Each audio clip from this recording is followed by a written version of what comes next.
I checked the mirror because I thought another car was following me through the mountains. There were no headlights behind me, but something was still standing in the middle of the road, reflected where nothing should have been. Tonight's archive contains accounts from drivers who realized too late that some roads don't stay empty after midnight, and the longer they kept driving, the more the road behind them stopped making sense.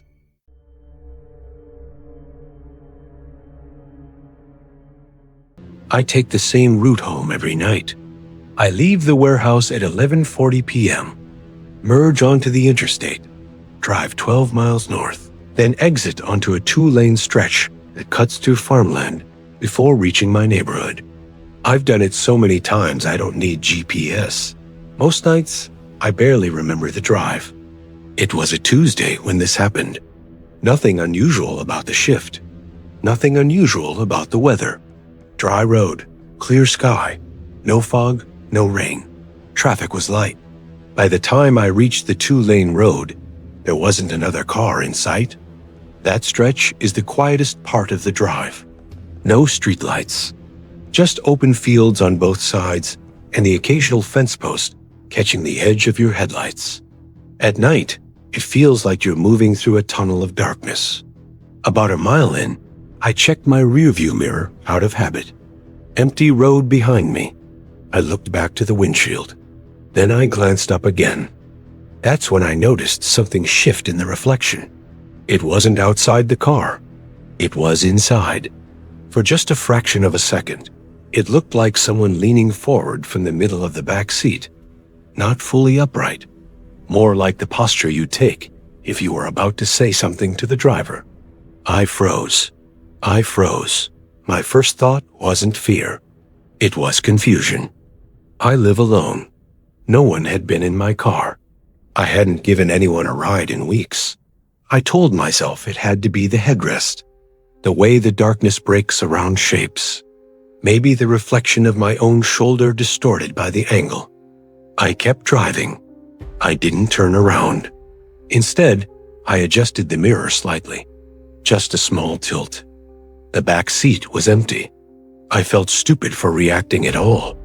The mind fills in blanks when it's tired. I'd worked a double shift the day before. That was enough explanation for me. Another half-mile passed. I was more aware now, listening harder, watching the edges of the road like something might dart out. Then I checked the mirror again, and I saw it more clearly. Someone was sitting directly behind me, centered, close enough that I should have felt their presence. The shape wasn't detailed, no clear face, just the outline of a head and shoulders, darker than the rest of the interior, too solid to be shadow, too symmetrical to be a trick of light. My grip tightened on the wheel. This time I did turn around, fast. The back seat was empty. No one, the upholstery smooth and undisturbed. I even twisted further, checking the floor behind the passenger seat. Nothing. I faced forward again, heart pounding now, and told myself it was adrenaline. Once your brain commits to an idea, it reinforces it. I wasn't going to look again. I lasted maybe 10 seconds. When I checked the mirror a third time, the figure wasn't leaning forward anymore. It was sitting back, as if it had settled in. I remember the exact feeling in my chest. Not panic. Not yet. It was the realization that whatever I was seeing in the mirror was not reacting to me. When I turned around before, it hadn't disappeared in response. It had simply not been there. The mirror and the car interior were showing me two different versions of the same space. I tested it, slowly this time. Eyes on the mirror. The shape was there. I began turning my head, keeping the reflection in my peripheral vision as long as possible. The second the mirror left my direct line of sight, the back seat was empty. I snapped my eyes back to the mirror. Still there. That was when fear finally set in. Not because someone was in my car, but because something only existed in the reflection. The rest of the drive felt longer than usual. Every few seconds, I checked again. It never moved, never leaned closer, never raised a hand. It just sat there, quiet. When I reached my driveway, I didn't pull in right away. I stopped at the curb and stared into the mirror one last time.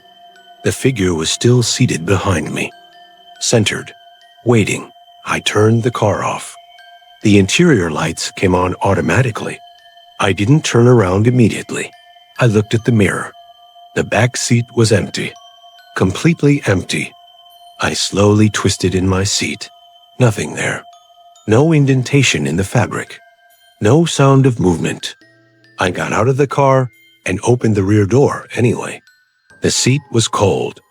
That was 3 weeks ago. I still drive that same road.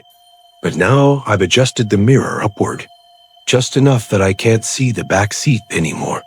I tell myself it's because the headlights from other cars were distracting. But the truth is, I don't want to know if it's still sitting there. Some reflections are just light and glass. Others behave like windows, and the unsettling part isn't what you see. It's the possibility that something can see you back, from a place that only exists in reverse. If this account unsettled you, leave a like. It helps this archive reach others who listen after dark. And tell me, would you keep looking in the mirror? Go for next story.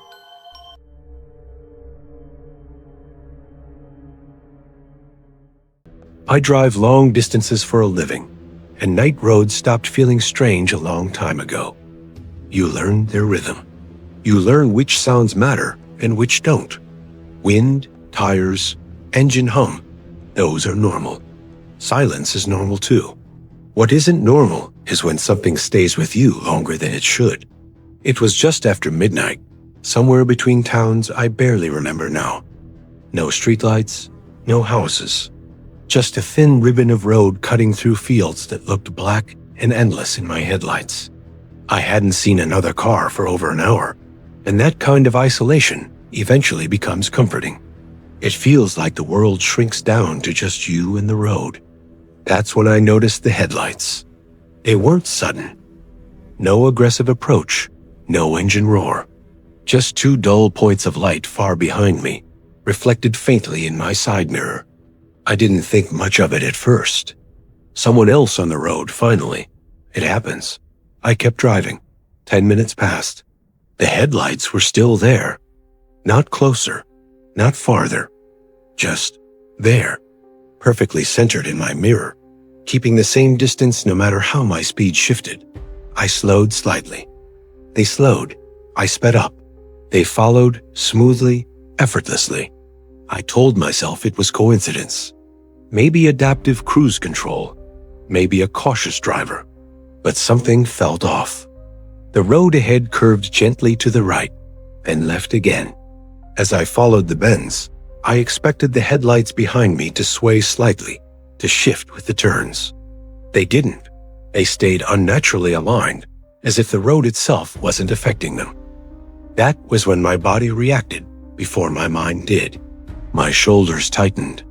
My hands clenched the wheel. I checked my rearview mirror instead of the side mirror. Nothing. The road behind me was empty and dark. I looked back at the side mirror. The headlights were still there. I laughed, just to break the tension. A short, nervous sound. I told myself mirrors distort things. Fatigue plays tricks. You see what you expect to see. But I stopped checking after that. Or at least, I tried to.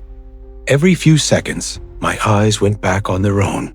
And every time, the headlights were exactly the same. Same distance. Same brightness. No vehicle outline. No reflection of a grille. Just 2 points of light floating where a car should be. I rolled down my window, half expecting to hear another engine. There was nothing. Just wind and the low hum of my tires.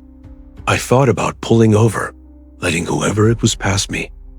The idea felt wrong the moment it formed.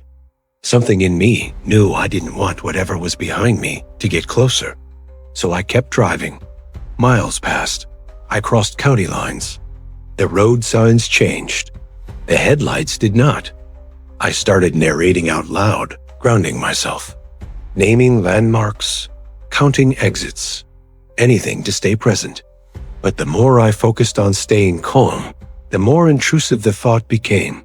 If this were a real car, it would have done something by now. Eventually, I reached a long straight stretch of road.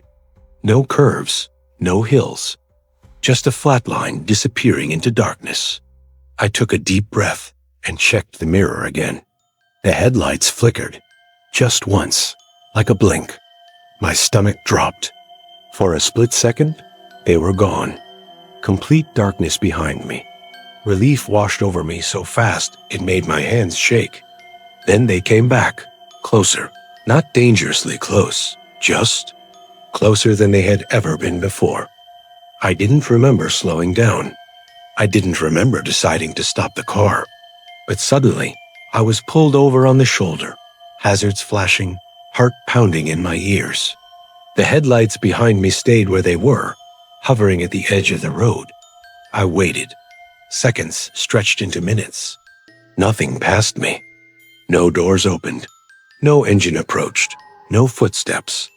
Just two headlights, unmoving, watching. Finally, I forced myself to step out of the car. The night felt heavier outside, like the air itself was pressing in. I turned slowly toward the road behind me. There was nothing there. No car, no motorcycle, no sound fading into the distance. Just empty asphalt and darkness. I stood there longer than I should have, staring down the road, waiting for my eyes to adjust, waiting for something to resolve into shape. It never did. I drove the rest of the way home without stopping again. I didn't check my mirrors. I didn't need to. That night, I dreamed of headlights outside my bedroom window, not shining in, just sitting there, patient, at the same distance they'd kept on the road. I still drive at night. I don't have a choice, but I keep my mirrors angled slightly down now, just enough that I can't see directly behind me, because whatever followed me that night never tried to pass, and I don't think it ever intended to. What unsettles me about this story isn't the headlights themselves, it's the way they behaved. Real vehicles react to the road. They drift, they close gaps, they make choices. These didn't. They stayed fixed, patient, almost deliberate. And notice something else. The moment the driver tried to confront it, the moment he stopped and looked directly at the source, it was gone, not fleeing, not retreating, just absent. As if being seen wasn't part of whatever game was happening. That's a pattern we hear often in true night drive encounters. The fear isn't in being chased, it's in being paced, matched, observed, because predators don't always rush. Sometimes they follow at a distance, waiting for you to make the first move. And if something keeps the same distance for miles on an empty road, maybe it isn't trying to catch you at all.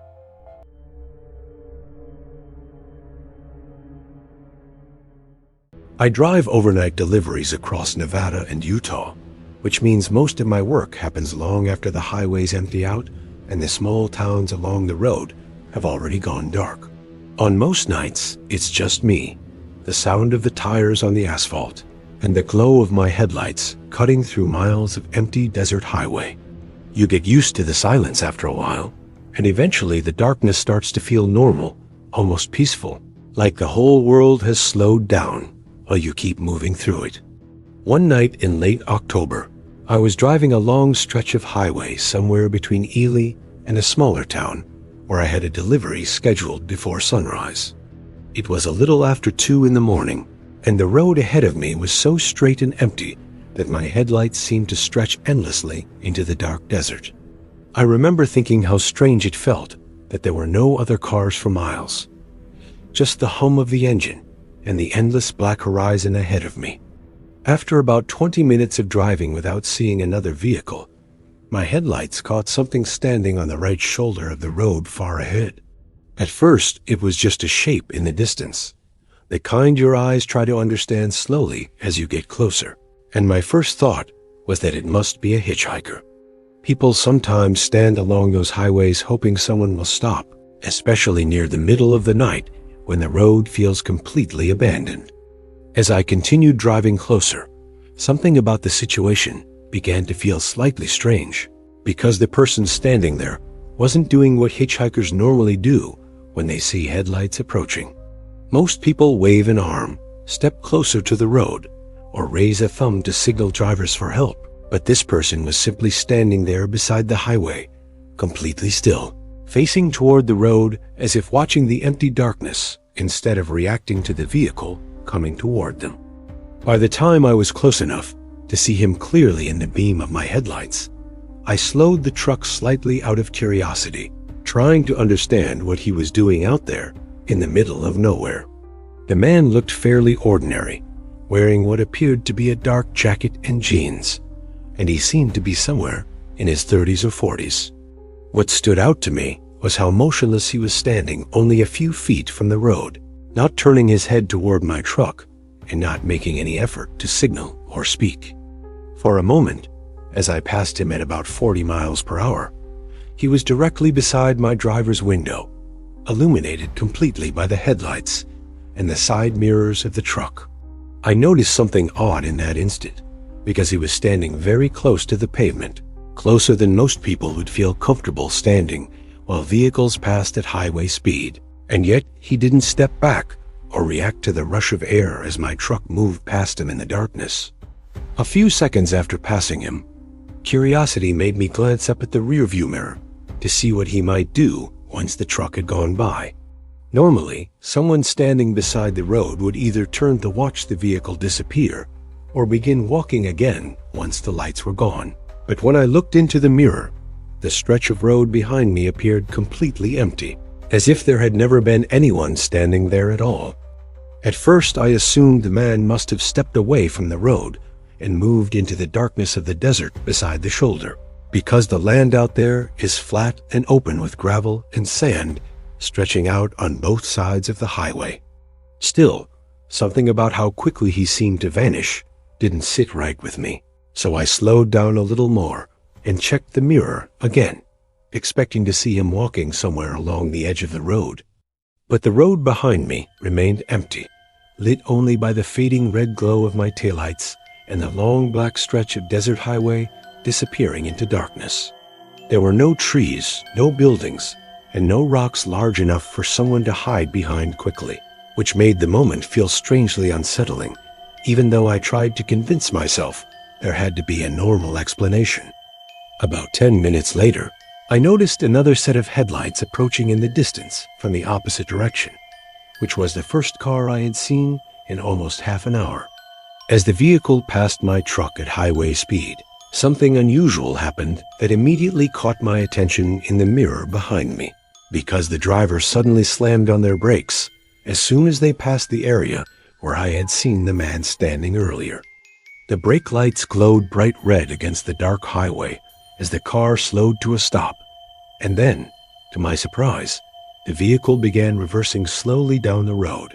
I watched in the mirror as the headlights moved backward along the empty stretch of highway, returning toward the exact place where I had seen that motionless figure standing on the shoulder only minutes before. I kept watching until the car disappeared behind a gentle bend in the road, and for the rest of the drive, I found myself checking the mirrors more often than usual, half expecting to see someone standing behind me again in the darkness. But the highway remained silent and empty for the remainder of the trip.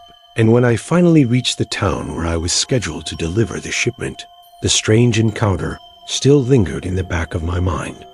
I've driven that highway many times since that night, and every time I pass that same stretch of desert road, I find myself looking toward the shoulder where I saw that man standing in the darkness. Even now, years later, I still wonder about the same unsettling question that came to mind as I drove away that night. If that man was really there beside the highway, how did he disappear so quickly on an empty road with nowhere to go? Encounters like this appear frequently in stories from people who spend long hours driving through isolated highways at night. Truck drivers, delivery workers, and travelers often describe seeing someone standing beside the road in places where no one should reasonably be walking, especially in remote areas far from towns or buildings. Most of the time, there is probably a simple explanation, because darkness and distance can easily distort what we think we see while driving at night. A person stepping just a few feet away from the headlights can disappear into the surrounding darkness almost instantly, especially in wide desert landscapes where the land stretches endlessly beyond the road. But certain details make some encounters more unsettling than others. And in this case, one moment stands out more than anything else. Another driver passing through the same stretch of highway reacted strongly enough to stop their vehicle and reverse back toward the exact location where the figure had been standing only minutes earlier, which raises a quiet possibility. When someone is seen standing alone beside a deserted highway in the middle of the night, perhaps they weren't waiting for help. Perhaps they were simply waiting for the next set of headlights to appear.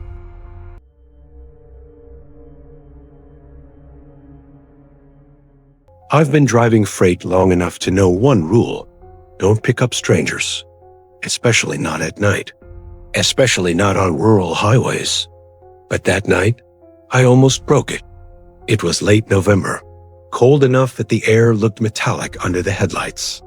I was hauling a refrigerated load through a stretch of highway in northern Pennsylvania. Long forested areas, very few exits, barely any cell service. Around 1:40 a.m., I saw someone walking along the shoulder. Not standing, walking, slow, steady pace, head slightly down, no reflective gear, no backpack, just a dark jacket and jeans. That alone was unusual. There's nowhere to walk to out there. The nearest town was at least 10 miles back. As I passed him, he turned and looked directly at my truck, and he raised his thumb. I kept going. About 30 seconds later, I started feeling uneasy. Not because he looked threatening. He didn't. He looked normal, mid-30s maybe, clean clothes, no obvious distress. But the temperature outside was below freezing. If his car had broken down, it wasn't anywhere in sight. And there are stretches of that road where no one drives for 15, 20 minutes at a time. I told myself I wasn't responsible, but I slowed down anyway. About a mile ahead, there was a wide gravel turnout used occasionally for weight checks. I pulled in and stopped, left my headlights on. Figured if he was really hitchhiking, he'd catch up in a few minutes. I watched my side mirror. The road behind me was empty, just darkness and tree lines. 2 minutes passed, 3. No sign of him walking up the shoulder. That didn't make sense. He hadn't looked injured. Even at a slow pace, he should have been visible by then, at least as a silhouette under my taillights. I leaned forward, squinting through the side mirror. Nothing. After about 5 minutes, I started thinking maybe I'd misjudged the distance. Maybe he was further back than I thought. So I pulled back onto the highway and drove slowly along the shoulder. 1/2 mile, 1 mile, nothing. No footprints in the thin frost along the gravel edge. No figure walking, no broken down vehicle, no side roads, just empty highway and trees. I felt that familiar shift in my stomach, the one that tells you something doesn't add up. I kept driving. About 15 minutes later, I approached a rest stop, one of those small ones with 2 vending machines and dim parking lot lights. I wasn't planning to stop, but I slowed down anyway, scanning the entrance. And that's when I saw him again, standing under one of the parking lot lights, perfectly still, facing the highway, not walking anymore, not hitchhiking, just standing there. The light above him flickered slightly in the cold wind. He wasn't looking around. He wasn't pacing. He was staring directly toward the road, toward oncoming traffic. I checked the distance in my head. There was no way he could have reached that rest stop before me.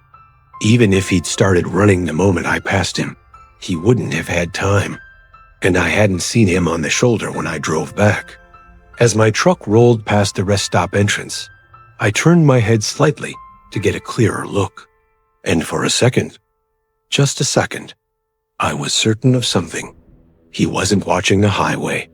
He was watching my truck specifically, tracking it. I didn't stop, didn't slow down, just kept driving. About 20 miles later, I convinced myself there had to be a simple explanation. Maybe there were two different men walking the highway that night. Maybe I missed a connecting trail. Maybe I just didn't see him the second time. But here's what unsettled me days later. When I reviewed my dashcam footage, the first sighting was clear. Him walking, raising his thumb. But when I scrubbed it forward to the turnout where I had waited, there was no one behind my truck. No approaching figure. No distant silhouette on the shoulder. Just an empty road the entire time I was parked. And at the rest stop, the camera shows the parking lot, the light pole, the vending machine glow, the empty concrete. No one standing there at all. But right before my truck passes the entrance, there's a brief flicker in the side mirror, like something dark moving just outside the edge of the frame. I don't pick up hitchhikers anymore, not because I'm afraid of people, but because I'm not sure that night was about giving someone a ride. It felt more like something wanted to see if I would stop. What makes this encounter disturbing isn't just that the hitchhiker vanished. It's the sequence of events. He was first seen clearly, then reappeared ahead without any plausible way of getting there, and finally left behind physical signs, wet footprints, suggesting he was never purely imagined. That detail shifts the story from simple misperception to something harder to rationalize. In many roadside testimonies, the fear doesn't come from what is seen, but from the gaps in logic between sightings. And those gaps are often where the experience becomes truly unsettling.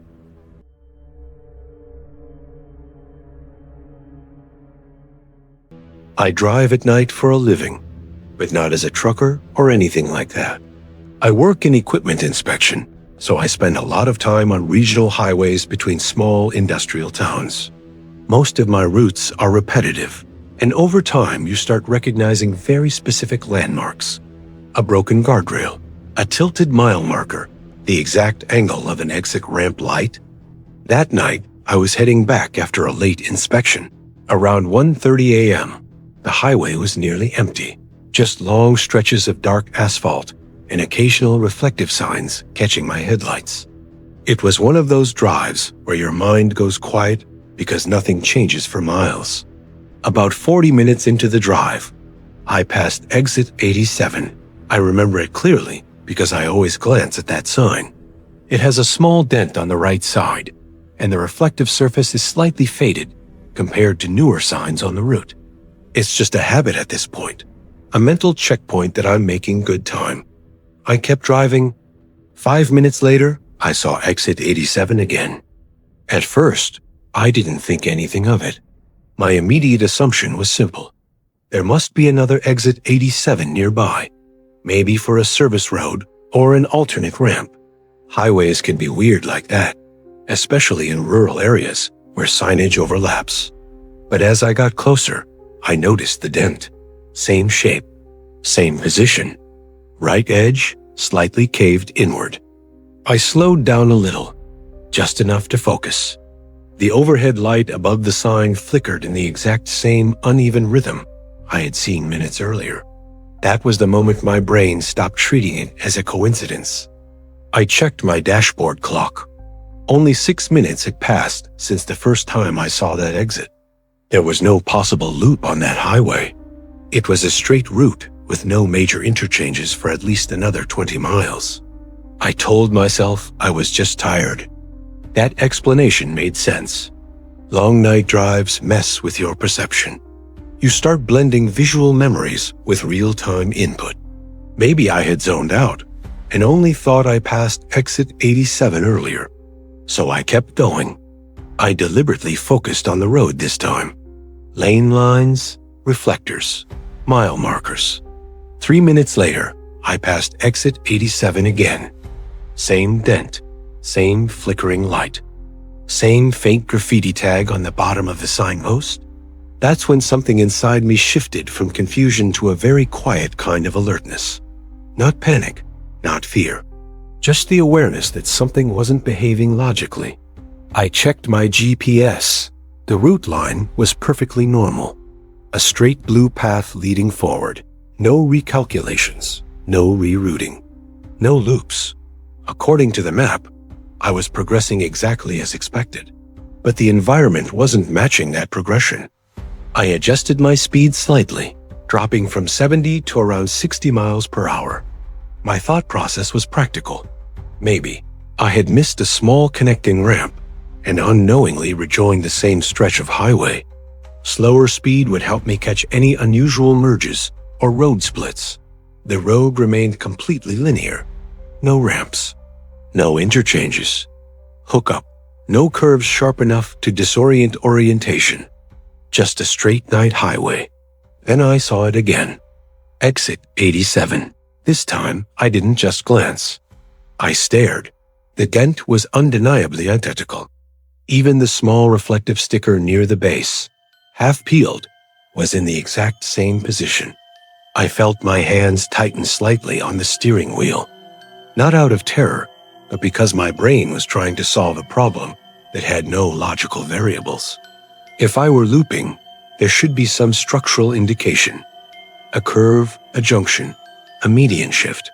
There was nothing. The road behind me, visible in the rearview mirror, was just as straight as the road ahead. I made a decision then.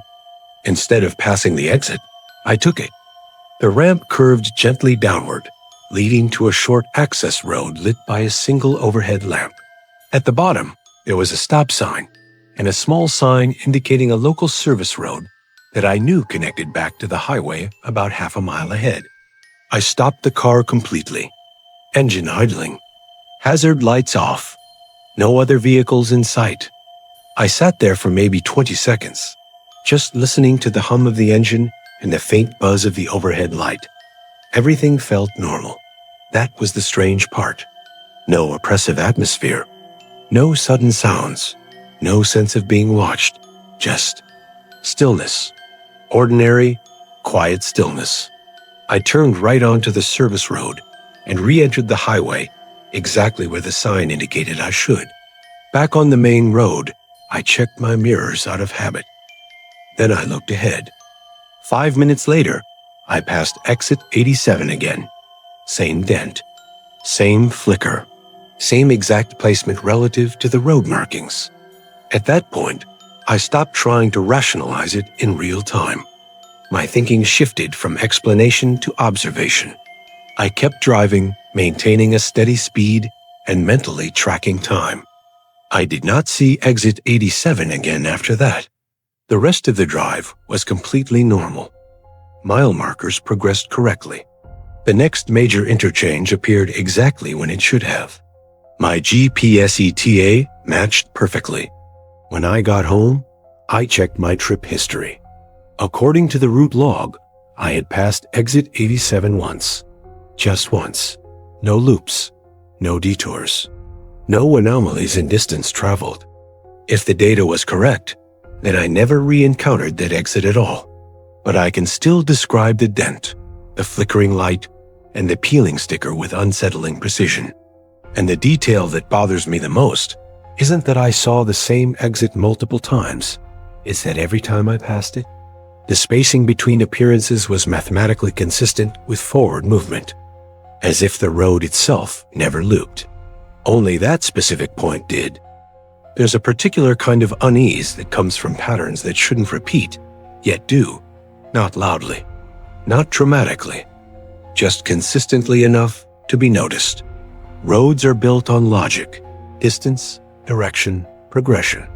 When a fixed landmark appears multiple times without any structural explanation, the mind immediately searches for error, fatigue, distraction, misremembering. And most of the time, that explanation is correct. But what makes accounts like this unsettling isn't the repetition itself. It's the alignment with normal movement. The GPS showed forward travel. The timeline remained coherent. The environment behaved logically, except for one detail that refused to change. If something impossible happens once, it can be dismissed. If it happens repeatedly, in rhythm with reality, it becomes harder to categorize as a simple mistake, especially when the road The data and the memory all disagree in different ways.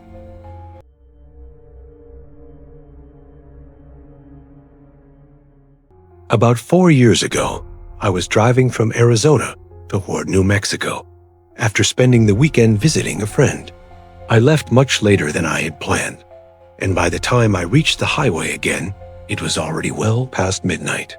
The road was quiet and almost completely empty, the kind of drive where the headlights stretch out ahead of you across miles of desert, and the only sound inside the car is the steady hum of the engine and the tires rolling across the asphalt.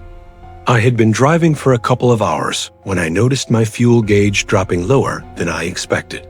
In that part of the country, gas stations are spread far apart, sometimes 40 or 50 miles between stops. So when I saw a faded sign along the road advertising a small station just off the highway, I took the exit without thinking too much about it. The station sat alone beside the road, surrounded by flat desert land and a few distant hills barely visible in the darkness. As I pulled into the lot, the first thing I noticed was how quiet the place felt. The building lights were on, and a flickering fluorescent lamp buzzed above the entrance, but there were no other cars at the pumps and no movement near the door. The whole place had that strange late-night feeling where everything looks open and normal, but the silence makes it feel slightly abandoned. I parked beside one of the pumps and stepped out of the car, stretching for a moment after the long drive. The night air was cool and dry, and I could hear nothing except the faint wind moving across the desert and the clicking sound of the pump as I started filling the tank.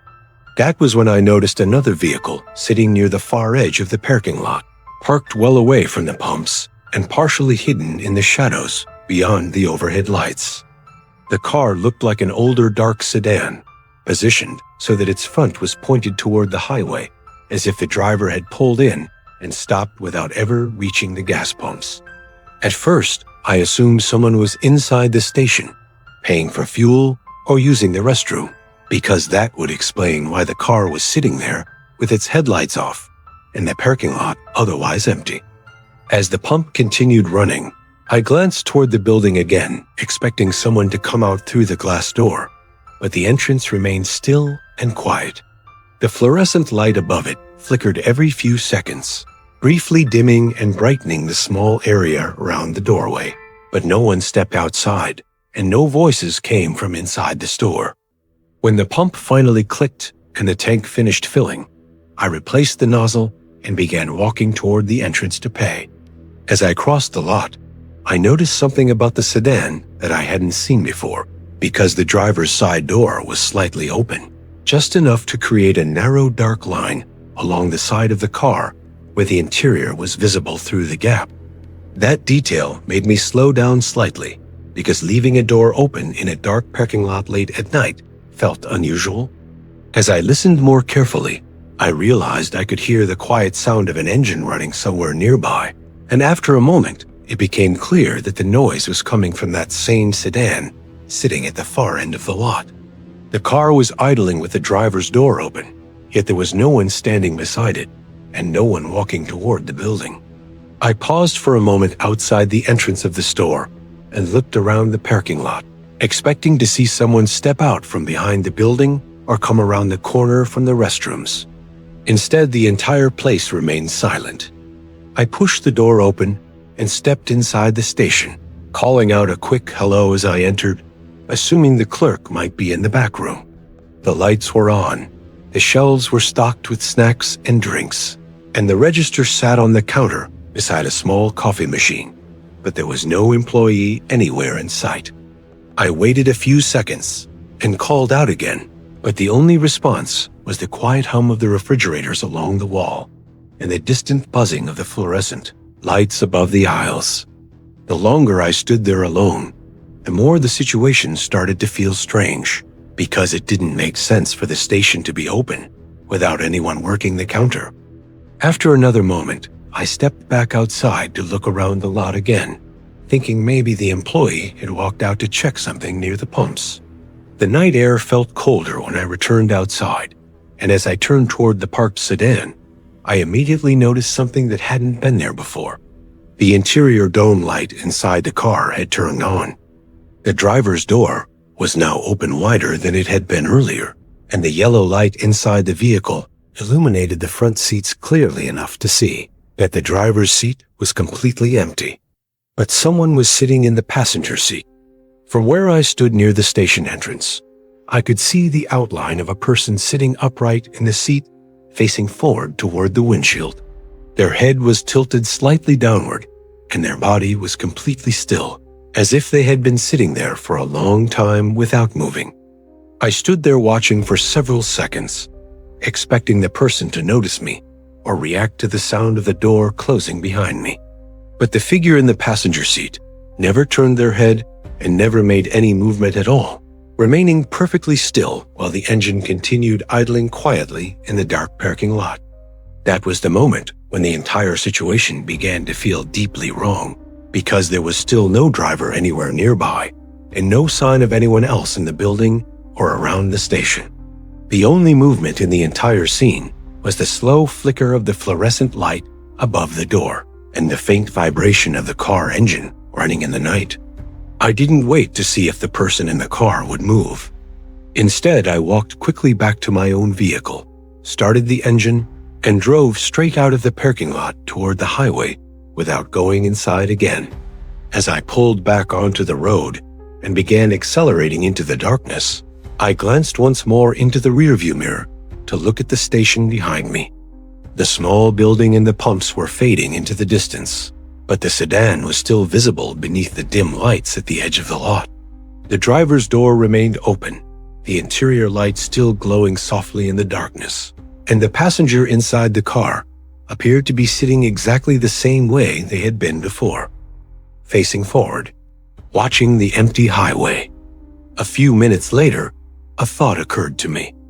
Could the passenger have been the gas station attendant? I preferred not to risk finding out. Isolated gas stations along remote highways often become strange meeting points between travelers who briefly cross paths in the middle of the night. Most encounters at places like this are completely ordinary, but occasionally a situation unfolds where the details refuse to fit together in a comfortable way.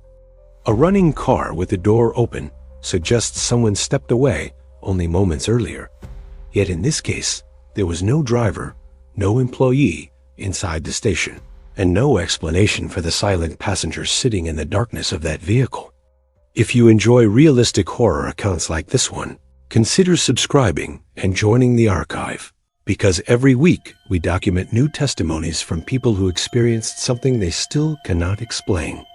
And stay with us for the next story, because the following tale takes place even further from civilization, on a deserted highway where a driver found something stopped right in the middle of the road.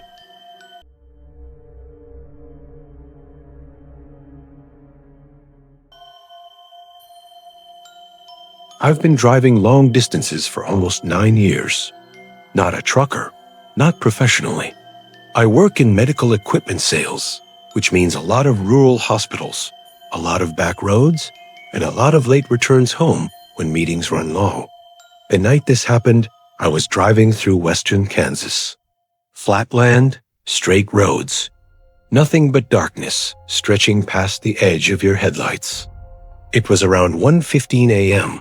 I hadn't passed another car in at least 20 minutes. That kind of silence changes the way you think. The road stops feeling public. It starts feeling private, like it belongs to you. I remember adjusting the radio because the static between stations felt louder than usual. That's when I noticed headlights behind me. Far back. Too far to tell what kind of car. They weren't gaining on me. Just there. I checked the speedometer. I was doing about 5 over the limit. Steady. The headlights kept their distance. No drifting, no weaving. After a few minutes, I stopped thinking about them. Then I checked the mirror again. The headlights were gone. Not turned off. Not fading. Just gone. The road behind me was completely empty. That unsettled me more than if they passed. There hadn't been any side roads for miles. No visible driveways. Just flat fields. I scanned the darkness behind me, expecting to see the faint glow of lights turning off somewhere in the distance. Nothing. I told myself they must have slowed down. Maybe I hadn't noticed a turnoff. I faced forward again. 10 seconds later, I looked back at the mirror. Someone was standing in the road behind my car, centered in my lane, far enough that I couldn't make out details, but close enough that I should have seen them earlier. I felt a jolt of disbelief more than fear. There was no way someone could just appear on an open highway like that. The road was straight for miles. If they had been walking, I would have seen them in my headlights long before passing. I blinked hard, still there. A dark figure, arms at their sides, not waving, not trying to flag me down, just standing. I checked my side mirrors. Empty. I glanced through the back window. Nothing. No one. I looked back at the rearview mirror. The figure was still in the reflection, exactly where it had been. That was when my chest tightened. The mirror was showing something that wasn't physically behind me. I eased my foot off the gas. The figure did not get closer. It did not get smaller. It remained the same distance, as if fixed in place within the reflection itself. I pressed the brakes gently. My car slowed. The fields outside my windshield drifted by more slowly. In the mirror, the figure remained at the exact same relative distance. That's when I understood something was wrong in a way I couldn't explain. If it were a real person, my speed change would have affected the distance between us. But the reflection wasn't responding to physics. I pulled over. Gravel crunched under my tires as I eased onto the shoulder. I stared into the mirror. The figure was still there, centered, motionless. I told myself I needed to confront it logically. I opened the door and stepped out. The cold hit immediately. Open land wind, sharp and dry. I walked around to the back of my car. The road behind me was empty for as far as I could see. No person, no headlights, no movement in the fields. Just wind-bending grass under a pale moon. I stood there for a full minute, listening. Nothing. I got back into the driver's seat, closed the door, looked up at the mirror. The figure was still there, exactly where it had been. Same posture, same distance. I didn't feel panic then.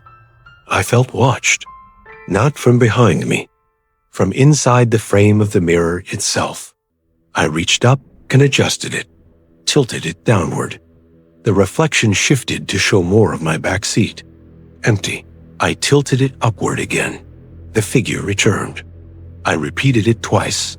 Down, nothing. Up, standing in the road. It was like the mirror had two layers of reality, depending on angle. My hands were shaking now. I didn't want to drive forward, because I didn't know if the figure would remain behind me, or if it would eventually appear closer.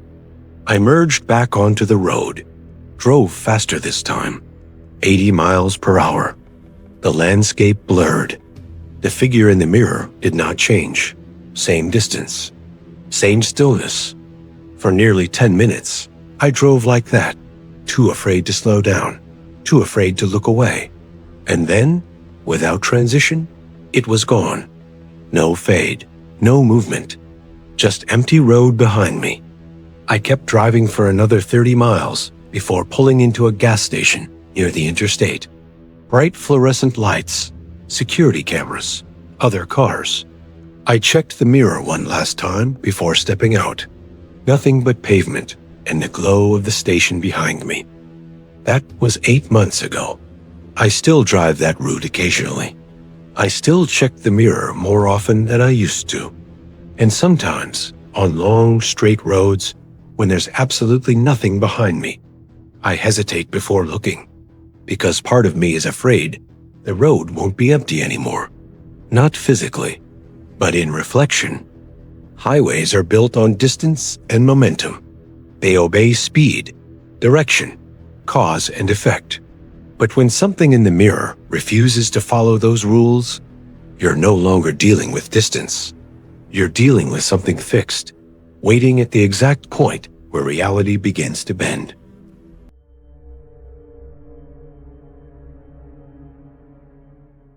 I drive long distances for work, usually at night. Less traffic, fewer delays, and honestly, fewer variables to deal with. I've always preferred controlled environments, and night driving feels controlled, predictable, linear, quiet. At least it used to. This happened on a return trip from a late inspection job about 3 hours outside the city. It was a route I didn't take often, but it wasn't remote in the dramatic sense. Just long stretches of highway, occasional exits, and scattered service areas that closed early. Nothing unusual. I left around 11:40 p.m. The first hour was uneventful.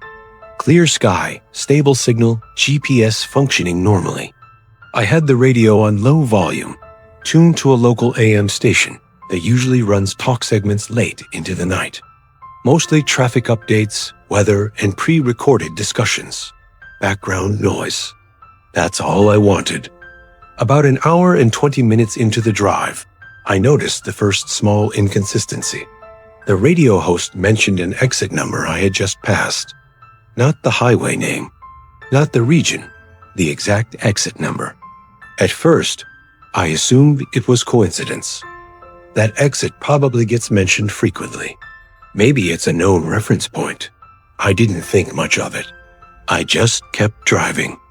Then, about 10 minutes later, the same voice calmly said, "Up ahead, the next right curve is longer than it looks."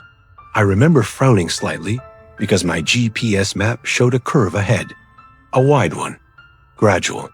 Exactly where he described it. Still, that could be traffic commentary. General highway notes. Not impossible. But then he added, "Maintain your speed."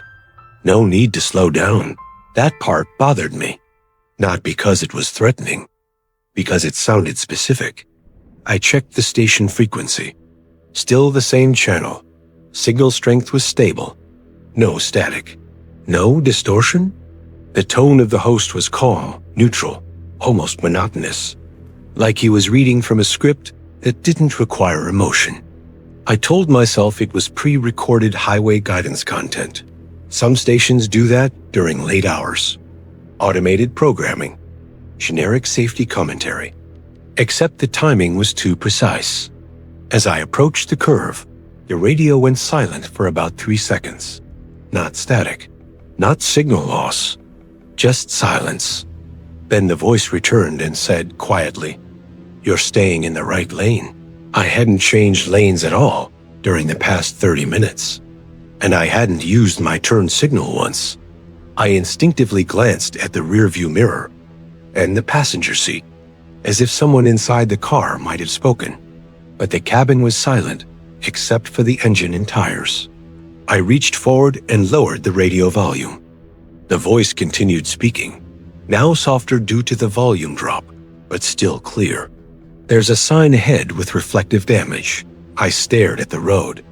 About 40 seconds later, a roadside sign appeared on the shoulder, slightly bent, reflective coating partially peeled off, catching the headlights in an uneven way. That's when the pattern stopped feeling like coincidence. I grabbed my phone and checked the station's live broadcast listing. According to the app, the current program was supposed to be a replay of an earlier talk segment about fuel prices. No traffic guidance, no live host. But the voice on my radio wasn't discussing fuel. It was describing my drive. Not constantly, not every second, just at intervals. Like it was observing specific moments. 5 minutes passed with normal music. Instrumental, low quality, looped. Then the voice returned. "You did not take the previous exit." That was true. I had deliberately skipped an earlier exit because the GPS recommended staying on the main highway. My hands tightened slightly on the steering wheel. Now I was actively analyzing possibilities. GPS-linked broadcast? Location-based radio overlay? Some form of targeted signal interference? But the car was older. No smart radio integration. No connected media systems. Just a standard analog receiver. Another silence. Then, calmly, "The fuel level is lower than you think." I looked down. The fuel gauge was just under a quarter tank. I hadn't checked it in at least 40 minutes. It wasn't critically low, but it was lower than I had mentally registered. That detail unsettled me more than the directional comments. Because exits and curves are visible, fuel level is not. I reached over and changed the station. Static. Next station. Music. Normal. Generic. Next. Static again. When I returned to the original frequency, the voice was still there. No transition, no introduction, just continuation. "You are considering turning it off." I immediately turned the radio off. The silence inside the car became heavier than before. Not dramatic, just noticeable. For several minutes, I drove without any audio. Just the road, the engine, and the faint hum of the tires on asphalt. It should have felt relieving. Instead, it felt incomplete. Like removing the sound had not removed the presence of observation, only the method of communication. After about 15 minutes, curiosity won. I turned the radio back on. Music, normal programming, no voice, no commentary. No references to exits, curves, or driving behavior. I drove the remaining hour without another incident. When I arrived home, I checked the station's broadcast archive the next day. There was no segment matching what I heard. No traffic guidance block. No late-night host speaking in that tone. Just the scheduled replay of an unrelated talk show. I even drove the same route again 2 weeks later, at the same time, on the same frequency. Nothing unusual happened. But one detail still doesn't add up. Throughout that entire drive, the voice never once gave an incorrect observation. Not about the road. Not about my choices. Not about the car. And it never spoke continuously. Only at moments where something was about to happen, or had just happened. Not guiding, not warning, just narrating. What makes this testimony unsettling isn't the voice. It's the timing. It didn't speak constantly, only at moments that mattered. Specific turns, specific thoughts, specific decisions. Not like a broadcast, more like a response. And the detail that lingers is simple. The driver never announced those choices out loud, yet something narrated them anyway, which shifts the fear. Not from being in danger, but from possibly being observed.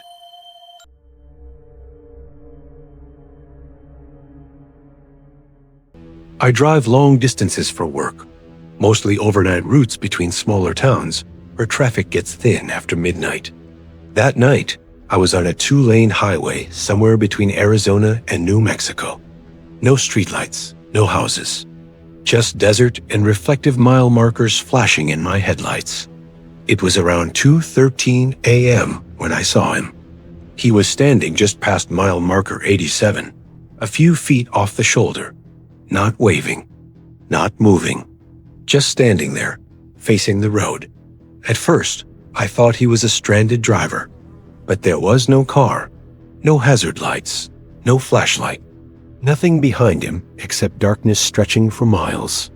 I slowed down instinctively. As I got closer, I noticed something that felt wrong. He wasn't looking at oncoming traffic.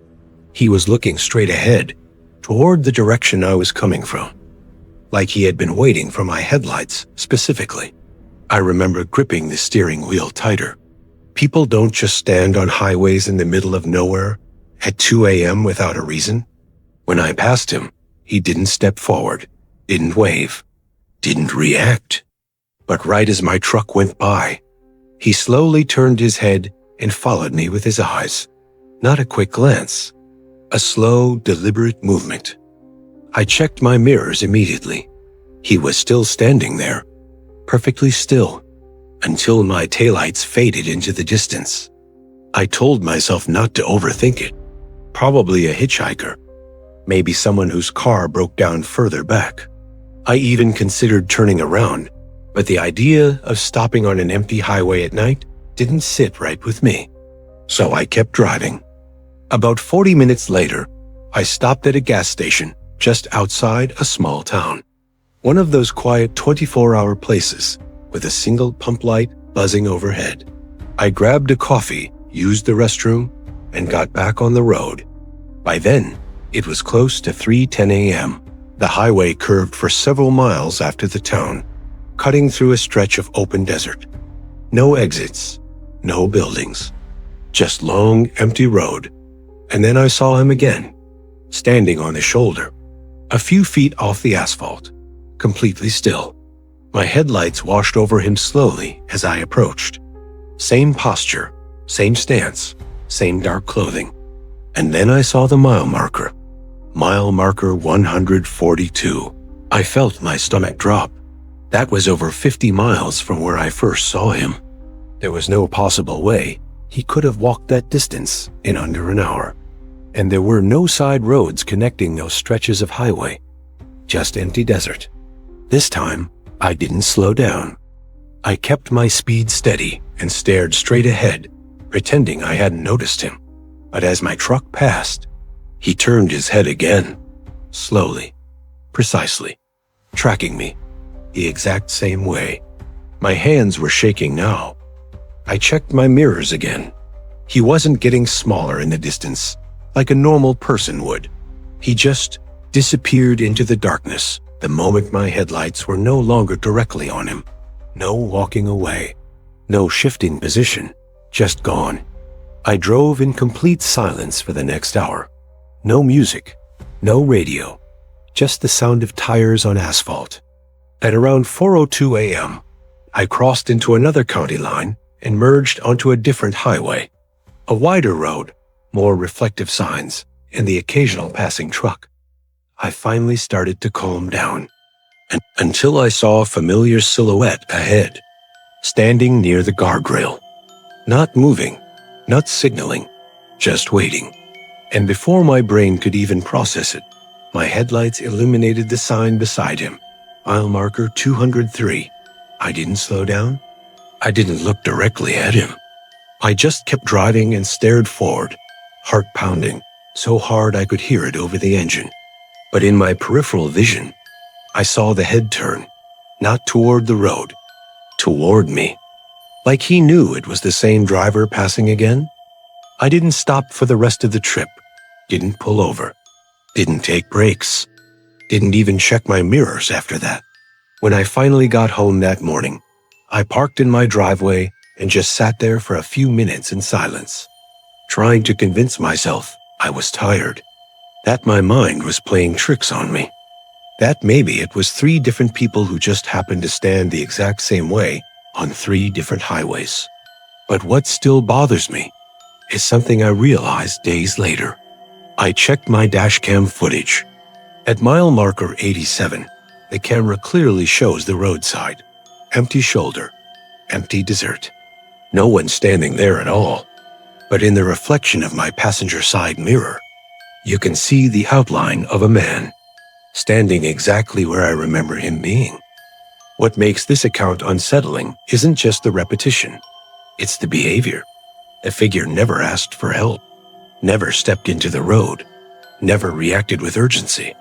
It simply watched. Appearing dozens of miles apart in under an hour is already difficult to explain.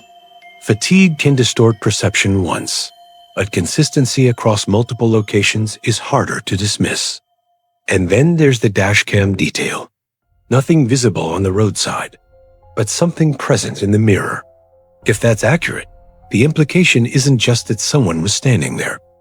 It's that whatever it was only visible from certain angles.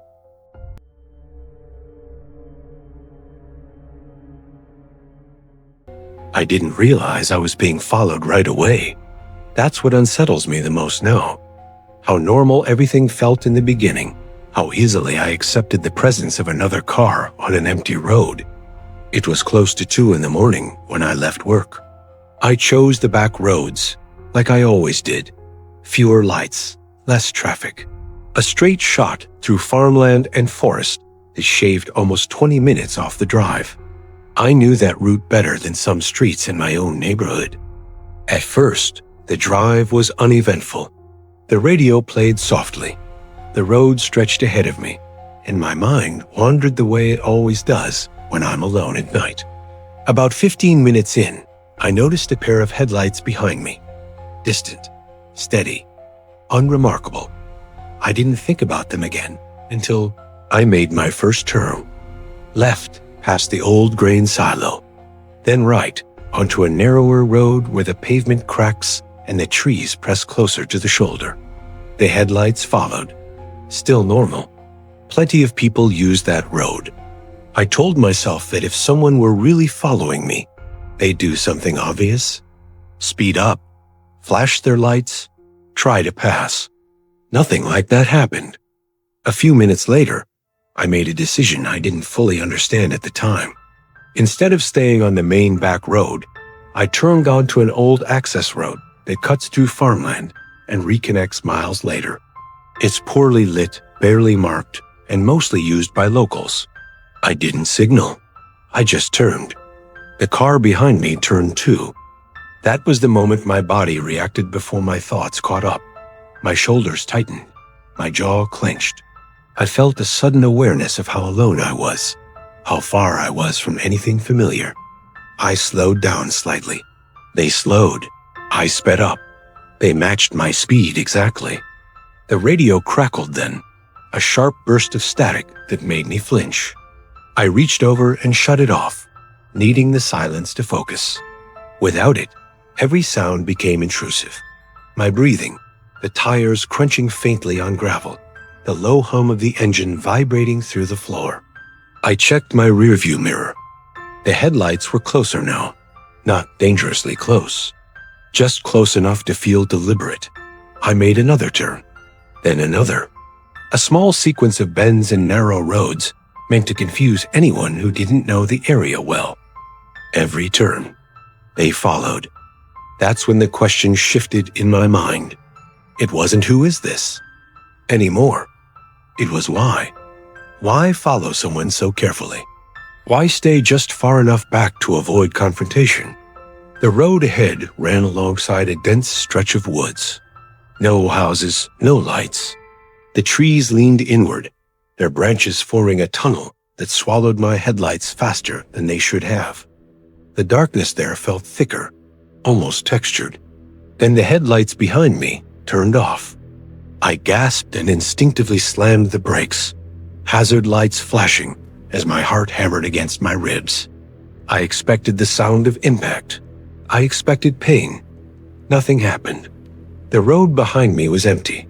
No headlights, no engine noise, no fading silhouette.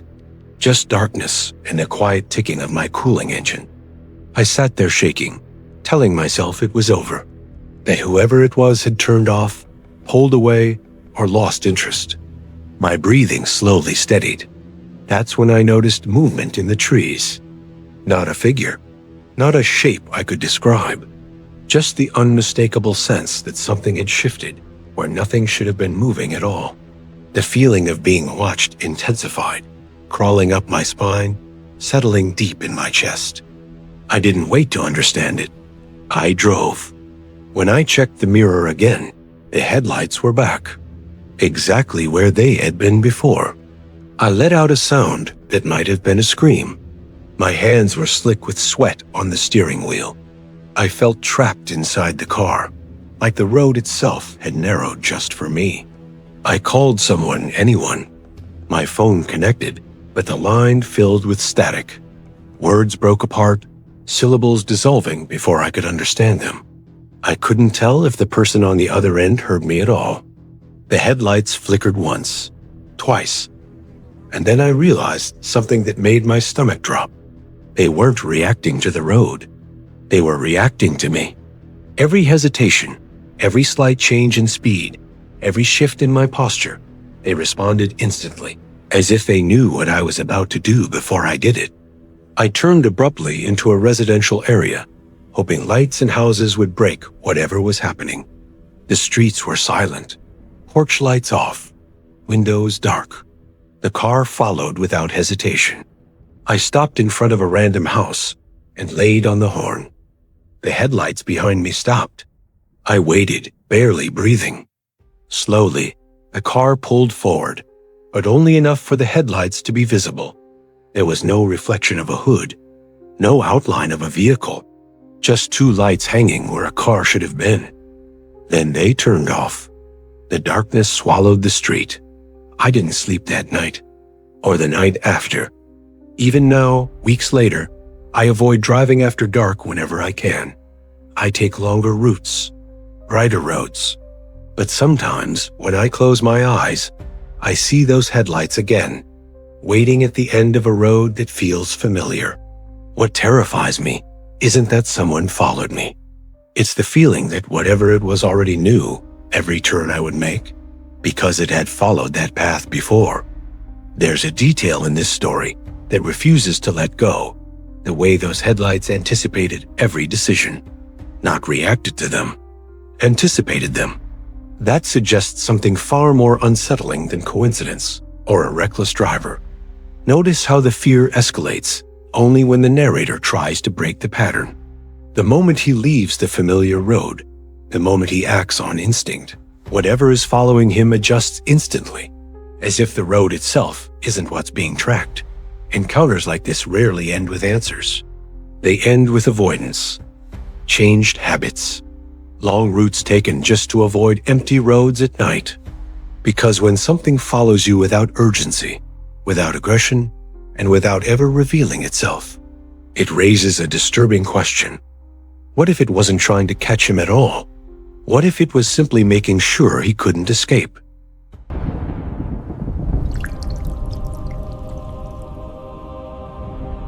Some people believe roads are just empty stretches of asphalt connecting one place to another. But drivers who spend enough time alone at night know that certain highways begin to feel different after midnight, quieter, longer, like something is waiting just beyond the edge of the headlights for the next car to pass through.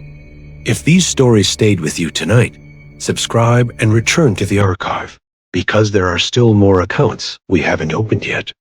And before you leave, keep the road going by choosing one of the videos waiting on the final screen. But think about this the next time you check your mirror on an empty road at night. If something has been following the same highway for years, how many drivers do you think have already seen it before you ever did?